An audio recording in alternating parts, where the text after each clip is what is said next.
Everyone, मेरा नाम अजय कुमार है और मैं 60, 62 और 63 दोनों बीपीएससी में सेलेक्ट हुआ हूँ, दोनों बैच में। और 60, 62 में मेरा सिलेक्शन जो है as a block development officer, जिसे आरडीओ पोस्ट से भी जानते हैं हम लोग, उसमें हुआ था।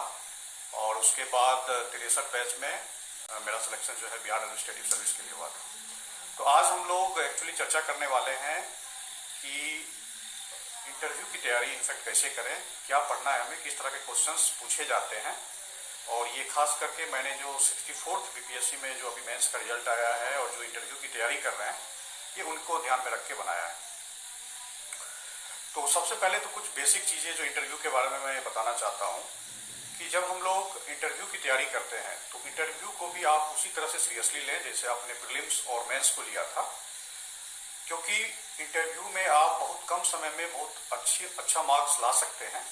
और इसके लिए कुछ ज्यादा एफर्ट डालने की आपको जरूरत नहीं है। एक विशेष रणनीति से अगर आप पढ़ते हैं तो बहुत सारे क्वेश्चंस को आप पहले से ही जज कर लेंगे, पहले से अनुमान लगा लेंगे और आपका इंटरव्यू मोर और लेस जो है उसी के अराउंड चलेगा।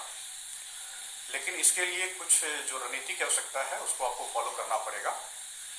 और इसके साथ साथ जो आपका एक वे ऑफ प्रेजेंटेशन होता है उसको भी इम्प्रूव करना होगा, क्योंकि इसमें मेरा मानना है कि दोनों चीजों पे बराबर ही फोकस देने की आवश्यकता है। जितना इसका कंटेंट अवेलेबल है, जो चीज आप बोल रहे हैं, वो भी उतना ही महत्वपूर्ण है जितना कि आप उस चीज को कैसे बोल रहे हैं। यहाँ पे दोनों चीज की आवश्यकता होगी। तो सबसे पहले चलिए स्टार्ट करते हैं कि हमें किन किन चीजों के बारे में पढ़ना है और क्वेश्चंस जो है किस किस तरह के पूछे जाते हैं। तो सबसे पहले तो इंटरव्यू में जो सब्जेक्ट मैटर होता है, जो विषय वस्तु है, उसको मैं जनरली 6 से 7 पार्ट में मैं डिवाइड कर देता हूं और उसी के अराउंड एक एक करके हम लोग 6 पार्ट के बारे में देखेंगे कि क्वेश्चन उस पार्ट में कैसे कैसे पूछे जाते हैं। तो सबसे पहले नॉर्मली जो क्वेश्चन पूछा जाता है वो आपके सेल्फ इंफॉर्मेशन, मतलब आपसे संबंधित ही होते हैं। जैसे कि पहला क्वेश्चन जनरली हमसे जो पूछा गया था कि आपने ग्रेजुएशन कब किया और किस विषय में किया, और यहाँ से उनका क्वेश्चन स्टार्ट हो गया था। तो जैसे ही मैंने अपना ग्रेजुएशन का सब्जेक्ट बताया तो उसके बाद क्वेश्चन उससे पूछे जाने लगे। तो सेल्फ इंफॉर्मेशन में नॉर्मली जो क्वेश्चन पूछे जाते हैं वो ये रहेगा कि आपने जो ग्रेजुएशन किया है और अब जो आप इंटरव्यू दे रहे हैं, इस बीच में आप क्या कर रहे थे। तो जनरली सभी लोगों का 5 से 6 साल तक या 3 साल तक, किन्हीं का 2 साल तक गैप रहता ही है, क्योंकि इस एग्जाम का जो कंप्लीट प्रोसेस है वो कंप्लीट होने में 1 से 1.5 साल वो लगाते हैं नॉर्मली। अब पहले तो काफी ज्यादा लगता था। तो इस जो टाइम, जो गैप होता है, इस गैप का आपने कैसे यूज किया। कहीं आप जॉब कर रहे थे, तो अगर आप जॉब कर रहे थे तो किस तरह के जॉब कर रहे थे, और उस जॉब को छोड़कर फिर आप इस सर्विस में क्यों आना चाहते हैं। तो इस तरह के क्वेश्चंस इन एंड अराउंड जो है घूमते रहेंगे स्टार्टिंग के फेज में। इसके अलावा जो आपका जॉब से संबंधित कुछ फंडामेंटल चीजें होती है, जैसे अगर आप किसी पीएसयू में काम कर रहे होते हैं, अगर सपोज आपने इंजीनियरिंग किया है और किसी पब्लिक सेक्टर यूनिट में आप 3 से 4 साल 5 साल काम किए हैं, तो उस पब्लिक सेक्टर यूनिट की स्थापना कब हुई, किसके द्वारा स्थापना किया गया था, और उसके बारे में और भी जो बेसिक जानकारी होती है उनको आप अच्छे से देख लेंगे। इसके साथ साथ एक क्वेश्चन नॉर्मली यहाँ ये भी पूछा जाता है कि जिस जॉब में आप थे और वो जो एक्सपीरियंस आपने वहां से लिया, उस एक्सपीरियंस का यूज जो है आप नए सर्विस में, सिविल सर्विस में कैसे करेंगे। तो इस तरह के क्वेश्चंस आपको अच्छे से तैयार करना है, जिसमें कि आपकी ग्रेजुएशन जब से आप किए हैं और उसके बाद जो गैप है, उस गैप का प्रयोग आप कैसे किए, जॉब कर रहे थे तो क्या जॉब कर रहे थे, उसमें किन किन चीजों के बारे में आप वहां पे जाने हैं, और उन चीज का इम्प्लीमेंटेशन आप यहाँ पे कैसे करेंगे। और वर्तमान में कोई अगर न्यूज वगैरह कुछ चल रहा हो और उस जॉब से उसका कुछ न कहीं रिलेशन हो, तो उसको भी आप अच्छे से देख लीजिएगा। ये तो पहली चीज हो गई आपके सेल्फ इंफॉर्मेशन के बारे में। दूसरा जो विषय वस्तु है जहां से क्वेश्चंस पूछे जाते हैं वो आपके खुद के लोकेशन से है। कहने का मतलब है जिस डिस्ट्रिक्ट से आप बिलोंग करते हैं तो वहां की कुछ खासियत होगी, वहां की भौगोलिक स्थिति कैसी है, वहां पे प्राचीन काल में और ऐतिहासिक काल से संबंधित अगर कोई घटनाएं घटित हुई हो, तो इन सब चीजों को आपको अच्छे से प्रिपेयर कर लेना है कि वहां पर अगर सपोज कोई स्वतंत्रता सेनानी का जन्म हुआ हो या फिर कोई घटना घटित हुई हो, तो इन सब चीजों के बारे में आपको अच्छे से इंफॉर्मेशन कलेक्ट कर लेना है। इसके साथ साथ वहाँ की जो भौगोलिक स्थिति है, सपोज वहाँ का अक्षांश देशांतर क्या है, वहाँ जो आपकी डिस्ट्रिक्ट जो है उसकी चौहद्दी वगैरह क्या है, अगर वहाँ से कोई नदी गुजरती है तो उस नदी के बारे में इंफॉर्मेशन कि कहाँ से निकलती है वो नदी और कहाँ जाके मिलती है, उसका नदी का जो प्रभाव है, सपोज वो नदी का बाढ़ लाती है या फिर कुछ उस तरह का कोई प्रभाव पड़ता है क्या, तो इन सब चीज़ों के बारे में भी आपको इन्फॉर्मेशन सही होना चाहिए। और यहाँ पर गलती करने की गुंजाइश कम से कम होनी चाहिए, क्योंकि वो ये समझते हैं कि अगर आपको आपके डिस्ट्रिक्ट के बारे में, आपकी अपनी जगह के बारे में अच्छे से इन्फॉर्मेशन नहीं है तो फिर आप दूसरी जगह के बारे में कैसे काम करेंगे, वहाँ की समस्याओं का समाधान कैसे करेंगे। तो आपके लोकेशन, जिस डिस्ट्रिक्ट से आप बिलोंग करते हैं, जिस ब्लॉक से आप बिलोंग करते हैं, जिस विलेज से आप बिलोंग करते हैं, तो वहाँ के बारे में जो खास खास चीज़ें हैं, जो ऐतिहासिक चीज़ें हैं, प्लस वहाँ की कुछ समस्याओं के बारे में भी आपको अच्छे से इन्फॉर्मेशन कलेक्ट कर लेना है और समस्याओं के साथ साथ उसका क्या समाधान हो सकता है उस पर भी आपको काम करना चाहिए। तो इस तरह से आप जो है बिल्कुल आश्वस्त हो सकते हैं कि जो क्वेश्चंस स्टार्टिंग फेज में जो पूछे जाते हैं ये दो ही सब्जेक्ट मैटर से स्टार्ट नॉर्मली होता है। पहला जो हमने बता दिया, और दूसरा जो है ये आपकी भौगोलिक अवस्थिति और वहाँ के बारे में क्या क्या खास चीज़ें हैं जहाँ से आप जुड़े हुए हैं, तो उसके बारे में आप अच्छे से इन्फॉर्मेशन कलेक्ट कर लें। तीसरा जो विषय वस्तु आता है वो आता है ग्रेजुएशन सब्जेक्ट, कि ग्रेजुएशन जो आपने किया है वो किस सब्जेक्ट में किया है और उसके बारे में थोड़ी अच्छी नॉलेज आपको होनी चाहिए। क्योंकि अगर पैनल मेंबर में कोई उस विषय से संबंधित कोई अगर प्रोफेसर हो या कोई जानकार लोग हों तो वो हो सकता है कि डेप्थ में चले जाएं थोड़े और थोड़ा डिटेल में आपसे कुछ ना कुछ पूछने लगे। तो इसीलिए उस विषय से संबंधित जो ग्रेजुएशन पेपर था आपका, उसके बारे में आपको एक बार अच्छे से देख लेना है। और कुछ कुछ जो स्पेसिफिक चीजें होती हैं उसके बारे में तो विशेष नॉलेज होना ही चाहिए। जैसे अगर मैथ्स लिया है तो वहाँ पे थ्योरम्स वगैरह होते हैं, अगर कोई साइंस का पेपर है तो वहाँ पर कोई प्रिंसिपल वगैरह संबंधित हो सकता है, अगर आपने ज्योग्राफी लिया है तो मॉडल्स एंड थ्योरीज वगैरह है। इसके अलावा जो जो बेसिक इन्फॉर्मेशन भी होती हैं तो उन सब चीज़ों के बारे में आपकी अच्छी पकड़ होनी चाहिए। क्योंकि ग्रेजुएशन पेपर आपने 3 से 4 साल तक पढ़ा है तो ये माना जाता है कि आपको उसके बारे में अच्छी नॉलेज हो।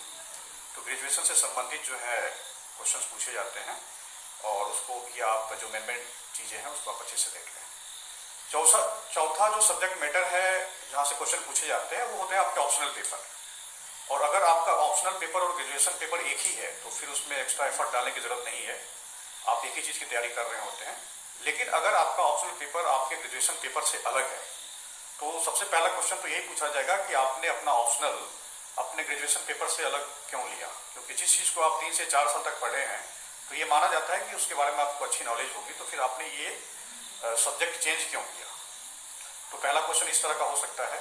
ऑप्शनल से संबंधित और जो क्वेश्चंस होंगे वो ये हो सकते हैं कि जब आपने एक बार ऑप्शनल चेंज कर लिया और इस सब्जेक्ट को आपने ऑप्शनल रखा है तो इसका आप सिविल सर्विस में कैसे प्रयोग करेंगे, इसका यूज जो है एज ए सिविल सर्वेंट आप कैसे यूज करेंगे। सपोज आपने अगर ज्योग्राफी लिया है तो वो ज्योग्राफी से संबंधित ये कर सकते हैं कि ज्योग्राफी का क्या यूज आप सिविल सर्विस में करेंगे।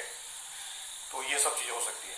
इसके अलावा उसके विषय वस्तु से संबंधित जो डिटेल्स हैं उसके अंदर आपके ऑप्शनल पेपर में जो भी मुख्य चीजें हैं तो उनके बारे में भी आपको अच्छी नॉलेज होनी चाहिए। क्योंकि फिर वही बात है कि अगर वहाँ पे कोई प्रोफेसर होंगे या फिर उस सब्जेक्ट के जानकार होंगे तो वो इन डेप्थ में वो लोग जाएंगे और वहाँ से चांसेस है कि वो क्वेश्चन उससे संबंधित भी पूछे। तो आपको अपने ऑप्शनल पेपर को भी अच्छे से तैयार कर लेना है। पांचवी चीजें आ जाती है, 4 बता दिया हमने। जो पांचवी विषय वस्तु है वो हो सकती है कि आपके करंट अफेयर से संबंधित और जो सरकार के द्वारा जो स्कीम्स वगैरह चलाई जा रही है सेंट्रल गवर्नमेंट स्टेट गवर्नमेंट दोनों के द्वारा, और यहाँ पे खास करके फोकस आपको बिहार से संबंधित जो करंट अफेयर्स वगैरह हैं जो सरकार के द्वारा जो स्कीम चलाई जाती है, जैसे कि 7 निश्चय प्रोग्राम है, जल जीवन हरियाली एक स्कीम बहुत रिसेंटली स्टार्ट किया गया था, और भी बहुत सारे स्कीम्स जो हैं चलाए गए हैं। तो इन सब के बारे में आपको अच्छी नॉलेज होनी चाहिए। क्योंकि एज ए सिविल सर्वेंट हमारा ये काम ही होता है कि जितने भी गवर्नमेंट के स्कीम्स वगैरह हैं, जो गवर्नमेंट की पॉलिसीज वगैरह हैं, उनको इम्प्लीमेंट कराना होता है। तो यहाँ पर अच्छी पकड़ आपको करंट अफेयर्स पर होनी चाहिए। और करंट अफेयर्स में भी खास करके जो लास्ट 6 महीने हैं, लास्ट 6 मंथ्स को आप अच्छे से प्रिपेयर करें। ओवरऑल 1 साल तक का आप इंफॉर्मेशन कलेक्ट कर सकते हैं करंट अफेयर से रिलेटेड, बट आप 6 महीने का काफी अच्छे से करें। और अभी से लेके इंटरव्यू तक आप डेली न्यूज़पेपर इसके लिए पढ़िए। और न्यूज़पेपर में भी एक जो लोकल न्यूज़पेपर होता है उसको भी जरूर पढ़िए आप। वो कोई भी न्यूज़पेपर हिंदी का हो सकता है। और उसके साथ साथ एक जो राष्ट्रीय संस्करण होता है, जनरली लोग सजेस्ट करते हैं कि दैनिक जागरण जो है राष्ट्रीय संस्करण उसको पढ़े तो उसको आप पढ़ सकते हैं। लेकिन उसके साथ साथ एक जो लोकल न्यूज़पेपर होता है जो बिहार स्पेसिफिक इन्फॉर्मेशन देता है तो उसको भी आप देखें, क्योंकि उससे आपको बिहार से संबंधित जानकारी मिलती रहेगी। प्लस इसके अलावा जो मुख्य मुख्य घटनाएं होती है करंट अफेयर्स में, जैसे कभी इंडिया चाइना का बॉन्ड डिस्प्यूट था, इसके अलावा अभी कोरोना में जैसे कि काफी सारी चीजें कोरोना से संबंधित भी पूछी जा सकती है, और भी काफी सारे जैसे कि इकोनॉमी पे क्या असर पड़ने वाला है लॉकडाउन का, तो इन सब तरह की चीजों को आप अच्छे से प्रिपेयर करें और इसमें करंट अफेयर्स का भी काफी योगदान होगा। और इन सब चीजों को करंट अफेयर्स से रिलेट करके ही पढ़ें, क्योंकि कभी कभी ऐसा होता है कि आपकी आधी इंटरव्यू करंट अफेयर्स बेस्ड ही होगा, तो इनको आप अच्छे से देख लें। छठा जो एक विषय वस्तु है जहां से क्वेश्चन पूछे जाते हैं वो है आपको सिचुएशनल बेस्ड क्वेश्चंस। सपोज आप इस सेवा में आए हैं तो आपने वहां पे कुछ प्रेफरेंस दिया होगा, फर्स्ट सेकंड थर्ड फोर्थ करके, तो वो प्रेफरेंस सबसे पहले आपने क्यों दिया और इस सेवा में आप क्यों आना चाहते हैं। या फिर ये क्वेश्चन हो सकता है कि इस सेवा में जो पद हैं, जैसे बीएस में बिहार एडमिनिस्ट्रेटिव सर्विस से संबंधित हो या फिर बिहार पुलिस सर्विस से संबंधित पोस्ट हो, तो इन सब पोस्ट से रिलेटेड भी इंफॉर्मेशन आपसे पूछा जा सकता है। इसलिए हर एक पोस्ट के बारे में आप अच्छे से जानकारी ले लें कि बिहार एडमिनिस्ट्रेटिव सर्विस में अगर जाते हैं तो कौन कौन से पोस्ट आपको वहां मिलेंगे, पुलिस सर्विस में कौन कौन से पोस्ट हैं, या फिर उसी तरह से और भी दूसरे पोस्ट के बारे में इंफॉर्मेशन आप ले लें, क्योंकि वहां पे आपको ये पूछा जा सकता है कि अगर आपको इस पोस्ट के लिए चयन कर लिया जाता है और आपके क्षेत्र में इस तरह की समस्याएं आ रही हैं तो उसका समाधान आप कैसे करेंगे। तो इसके बारे में आपको अच्छे से वहां पे आंसर करना पड़ेगा, क्योंकि इसमें आप नो या फिर सॉरी सर ये नहीं कर सकते हैं, क्योंकि ये सिचुएशनल बेस्ड क्वेश्चन है और जिस पद के लिए आप जा रहे हैं और उसके बारे में अगर आपसे सिचुएशन के आधार पे कुछ पूछा जा सकता है तो वहां पे आपको आंसर करना ही करना होगा। अगर वहां पे आप आंसर नहीं करते हैं तो ये माना जा सकता है कि आप जो है इस पोस्ट के लिए लायक नहीं है, या फिर विलिंगली या फिर आपको इंटरेस्ट उस तरह का नहीं है, तो ये बहुत ही गलत इंप्रेशन वहां देगा। तो सिचुएशनल बेस्ड क्वेश्चन जितने भी हो सकते हैं उसके बारे में सोच लें, और हर एक पोस्ट के बारे में अगर आपको अच्छी जानकारी मिल जाएगी तो उस तरह के क्वेश्चन को आप इजीली हैंडल कर सकते हैं। और लास्ट जो 7वां विषय वस्तु जहां से क्वेश्चन पूछे जाते हैं वो होते हैं आपके हॉबी से संबंधित, क्योंकि ऐसा कहा जाता है कि एक वेल बैलेंस्ड पर्सन जो होता है उसकी कोई ना कोई एक हॉबी होती है, और उस हॉबी को वो व्यक्ति करीब करीब डेली या हर एक कुछ दिनों पे करता है जिससे कि वो अपने आप को रिफ्रेश कर पाए। तो इस तरह के हॉबी से क्वेश्चंस पूछे जाने ही हैं। तो अपनी कोई जो हॉबी अगर आपकी है अगर या नहीं भी है तो कुछ हॉबी पे आप अच्छे से काम करें अभी से, और जब तक इंटरव्यू आ जाता है उस पर आपको अच्छे से इंफॉर्मेशन वगैरह कलेक्ट कर लेना है और एक तरह से अपने आप को उस हॉबी के लायक भी बना लेना है। आपको एक्चुअल में वो हॉबी हो भी जाना चाहिए तब तक। जैसे कि बहुत सारे लोग स्पोर्ट्स वगैरह के बारे में बता सकते हैं कि बैडमिंटन खेलना, क्रिकेट खेलना या मूवी देखना, हॉबी आपका कुछ भी हो सकता है, तो उसके बारे में आपको डिटेल में थोड़ी नॉलेज होनी चाहिए। जैसे अगर आपने ये कहा कि मेरी हॉबी है मूवी देखना, तो सपोज वो पूछ देंगे कि रिसेंटली आपने कौन कौन सी मूवी देखी, फिर एक मूवी का नाम लेके वो उसके बारे में आपसे डिटेल में थोड़ा इन्फॉर्मेशन लेने की कोशिश करेंगे कि ये मूवी किस इन्फॉर्मेशन पे बेस्ड थी, किस सब्जेक्ट पे बेस्ड थी, और आपको क्या लगता है मूवी का हमारे सोसाइटी पर क्या प्रभाव पड़ सकता है, या फिर उसके बारे में थोड़ी डिटेल में और भी देख लें कि हिस्ट्री में चले जाएं कि मूवी का किस किस तरह से विकास हुआ है। ये अगर स्पोर्ट्स आप कोई हॉबी बताते हैं तो स्पोर्ट्स के बारे में थोड़ी इन्फॉर्मेशन आपको रखनी पड़ेगी। जैसे अगर बैडमिंटन अगर कोई बताते हैं तो बैडमिंटन में जो है कोर्ट का साइज क्या होगा, जो नेट होती है उसकी हाइट कितनी होती है, या फिर कोई अगर रिसेंटली कोई टूर्नामेंट वगैरह जीता है, या फिर इंडिया के कोई फेमस खिलाड़ी है, या वर्ल्ड रैंकिंग में कोई नंबर 1 पे है, नंबर 2 पे है, तो उस तरह की इन्फॉर्मेशन भी आप देख लें, क्योंकि हो सकता है कि रेंडमली वो उस तरह के क्वेश्चन वहां से पूछते हैं। तो इस तरह से इन 7 विषय वस्तु से संबंधित जो है इंटरव्यू में क्वेश्चन पूछे जाते हैं। यहाँ पर मैं थोड़ा सा अपना एक्सपीरियंस भी शेयर करना चाहूंगा कि मेरा इंटरव्यू किस तरह का रहा। मेरा इंटरव्यू भी, चूंकि मैंने 2 बार इंटरव्यू दिया था, तो मेरा इंटरव्यू भी सबसे पहले यहीं से स्टार्ट हुआ था कि आपने ग्रेजुएशन कब किया, और उसके बाद चूंकि मैं इंजीनियरिंग बैकग्राउंड का था तो मुझे यही पूछा गया कि इंजीनियरिंग का प्रयोग जो है आप सिविल सर्विस में कैसे करेंगे। प्लस मेरे विषय वस्तु से संबंधित भी कुछ डिटेल में इंफॉर्मेशन वो लोग जानने की कोशिश कर रहे थे कि कोई चीज के बारे में इंफॉर्मेशन है कि नहीं। तो यहाँ से एक स्टार्ट हुआ था। फिर मेरे हॉबी से संबंधित क्वेश्चन पूछे गए कि जो मैंने भी मूवी देखना और क्रिकेट खेलना इस तरह का ही हॉबी रखा था। तो एक इंटरव्यू में तो शायद नहीं पूछा था हमसे, बट 63rd में हमसे पूछा था। और कभी कभी तो वो ये भी नहीं पूछते कि आपकी हॉबी क्या है, वो सिंपली ये कहेंगे क्या कोई स्पोर्ट्स खेलते हो या फिर मूवी वगैरह देखते हो, तो इस तरह से वो स्टार्ट कर सकते हैं। तो वहां पे आप इसलिए प्रिपेयर्ड रहना चाहिए कि 2-3-4 चीजें जो होती हैं, जैसे कोई गेम खेलना या मूवी वगैरह देखना, तो इन सब के बारे में भी इंफॉर्मेशन थोड़ा सा आप रखें, अगर आपकी ये हॉबी नहीं भी है तो। अदरवाइज अगर कोई पूछता है आपकी हॉबी क्या है, फिर तो आप जो प्रिपेयर किए हैं वो बता ही दीजिएगा। तो यहाँ से था। उसके बाद करंट अफेयर से संबंधित भी कुछ कुछ क्वेश्चन पूछे गए थे। इनफैक्ट मैं उस समय एक्सपेक्ट नहीं कर रहा था कि हमसे पॉलिटी वगैरह से संबंधित क्वेश्चन पूछे जाएंगे, लेकिन हमसे पॉलिटी से संबंधित भी कुछ क्वेश्चन पूछे गए थे कि प्रिवेंटिव डिटेंशन क्या है, प्यूनिटिव डिटेंशन क्या है, कुछ एग्जाम्पल दे के बताओ। तो इस तरह के क्वेश्चन भी वहां पूछे गए थे।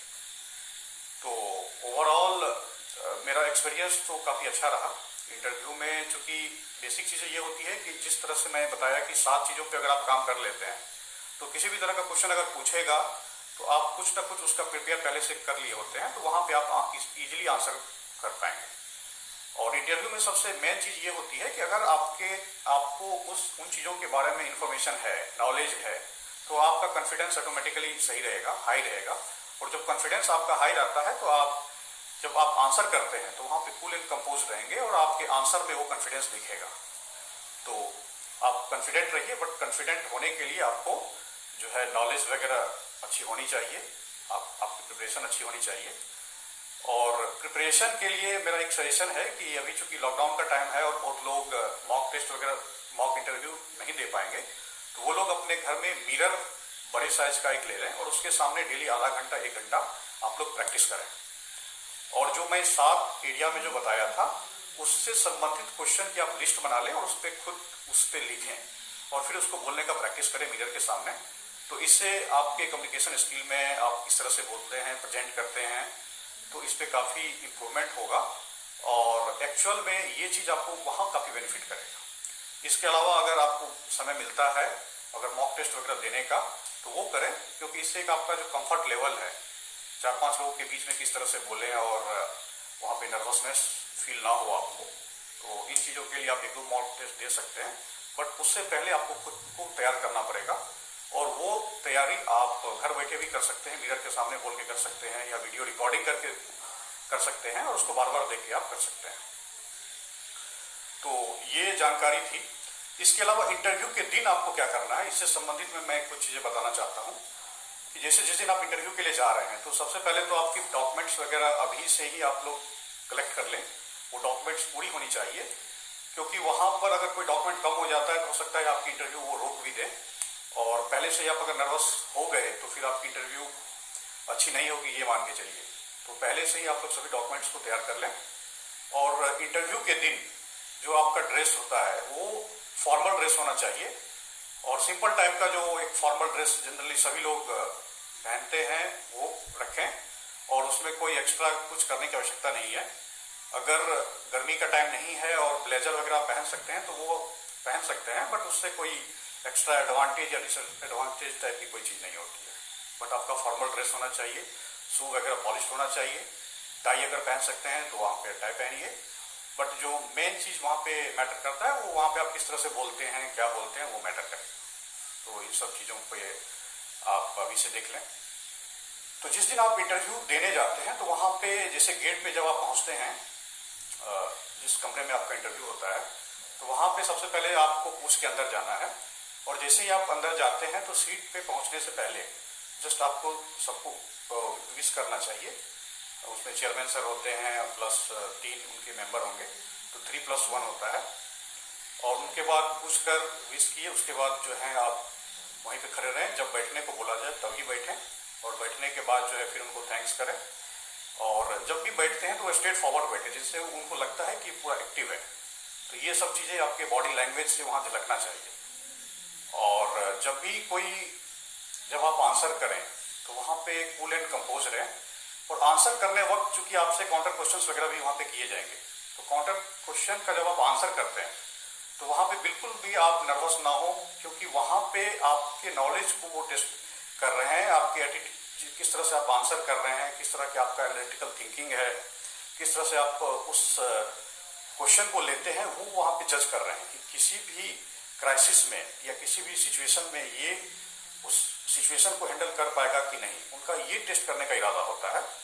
उनसे ये कहीं आप फील मत कीजिएगा कि जो आपने पहले आंसर किया है, जिसपे काउंटर क्वेश्चन किया गया है, वो आपने संतोषजनक आंसर नहीं दिया। ये हमेशा केस नहीं होता है, कुछ केस में हो सकता है, बट आप अगर काउंटर क्वेश्चन का अच्छे से जवाब देंगे तो वहां पे उसका एक बहुत ही पॉजिटिव इंपैक्ट होता है। तो ये आपके बेनिफिट में ही जनरली होता है अगर आप उसको अच्छे से आंसर करते हैं। और जब आप आंसर नहीं दे पा रहे हैं और कोई मेंबर आपको अगर हेल्प करता है, जनरली चेयरमैन सर आपको बीच में इंटरव्यू करेंगे किसी मेंबर के साथ, अगर आपका चल रहा है वहां पे इंटरव्यू और कहीं कहीं आप फंस रहे हैं या जवाब नहीं दे पाते हैं, तो कोई ना कोई मेंबर या जनरली चेयरमैन सर आपको हेल्प कर देते हैं या कोई हिंट दे देते हैं। तो वहां पे आप थैंक्स वगैरह कहना बिल्कुल ना भूलें, क्योंकि ये सब चीजें जो होती हैं एक्स्ट्रा एक बेनिफिट आप कर सकते होता है और ये आपके एक अच्छे पर्सनालिटी को दिखाता है। तो इसके लिए आप अभी से ही प्रिपेयर करें, जब भी मॉक वगैरह दें तो इन सब चीजों को आप ध्यान रखें। और जब आपका इंटरव्यू खत्म होता है तो फिर थैंक्स बोलकर ही आप बाहर जाएं। तो ये एक ओवरऑल रिस्पेक्ट हो गया कि इंटरव्यू की विषय वस्तु का। और अगर आप अच्छे से प्रिपेयर करते हैं, रणनीति के साथ करते हैं, तो इंटरव्यू आपके लिए काफी इजी हो जाएगा और इनको आप अच्छे से फेस कर पाइएगा। तो इतना ही था। ऑल द बेस्ट सबों को।